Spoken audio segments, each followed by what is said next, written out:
नमस्कार मंडळी, आज आपण वंजारी फाईल मध्ये आलेलो आहोत. तर इथनं मला तक्रार आलेली होती नाल्याची. इथल्या जनतेला अतिशय त्रास आहे इथला नाल्याचा. तर आपण विचारू काय त्रास आहे तुम्ही सांगा. या नाल्याचा म्हणजे मागील 3 वर्षापासून आम्हाला या नाल्याचा त्रास आहे. पावसाळ्यामध्ये एवढा त्रास आहे की हा पूर्ण नाल्याचं पाणी आमच्या 5 ते 6 घरामध्ये जातात.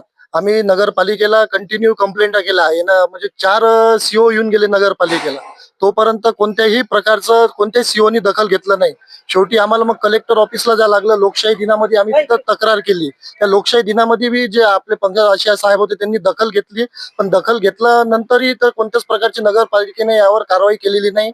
नगरपालिकेचे जे कर्मचारी आहेत ते आम्हाला सांगतात की आम्ही लोक पाठवतो, हे पाठवतो, कोणीच येत नाही. अधिकारी येऊन फक्त पाहून जातात, पण काम आतापर्यंत कोणत्याच प्रकारचं झालेलं नाहीये. नगरसेवक काय म्हणतो इथले नगरसेवक म्हणते आमचे टर्म संपलेले आहे, आता तुम्ही नगरपालिकेकडेच हे करा. काही नगरसेवक आहे याच्यातले, त्यांनी काम करून दिलेले आहे, पण बाकीचे जे 3 नगरसेवक आहे ते अजिबात काम करत नाही. तुम्ही नगरपालिकेच्या मुख्य अधिकाऱ्याला भेटले, त्यांचं काय म्हणणं? नगरपालिकेचे मुख्य अधिकारी यांना भेटलो आम्ही, पण त्या सीओ साहेबांचं म्हणणं आहे का हे काम आरोग्य डिपार्टमेंटकडे येते.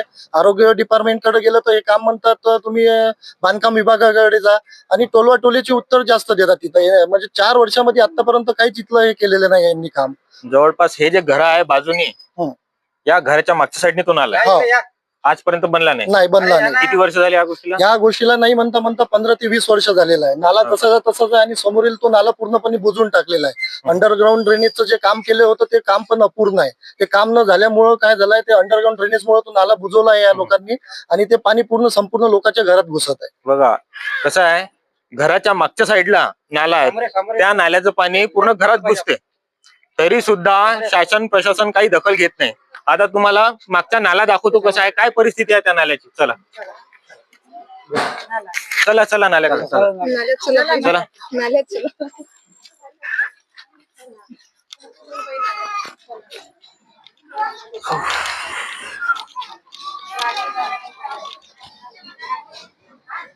आमच्या एरियातले कमीत कमी 3 पेशंट आतापर्यंत डेंग्यू आजारानं वारले आहे. तरी म्हणजे नगर परिषदनी काही दखल नाही घेतली. हे नगर परिषदची पूर्ण जागा आहे, इथे अतिक्रमण झालेलं आहे. हा पूर्ण बाबुळबंद आता पूर्ण वाढलेला आहे. हे जागा पूर्ण अशी प्लेन होती, पूर्ण जागा प्लेन होती. त्या प्लेन जागेमध्ये पूर्ण बाबुळबन वाढलेला आहे, आणि या बाबुळबनामध्ये इचू काटे सर्प या सर्व गोष्टींचा त्रास आम्हाला 3-4-5 घरांना होतो.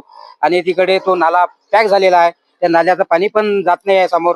नगर परिषद तात्पुरतं काहीतरी पाठवून